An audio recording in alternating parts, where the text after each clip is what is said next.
Regīna. Sveika! Kā klājas? Paldies, labi klājās! Kur tiekamies? Jūs atnācat uz manu darba vietu.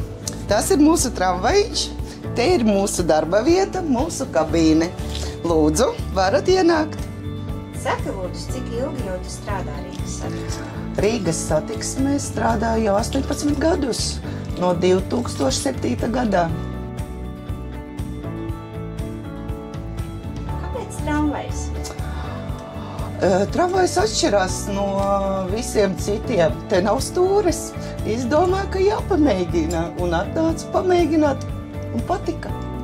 Nebaidījies? Baidījos, bet ļoti gribējos pamēģināt, un nolēmu un atnācu.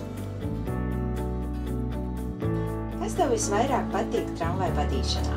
Tramvaju vadīšana man patīk tas, ka mēs braucam pa savu ceļu, sliedēm.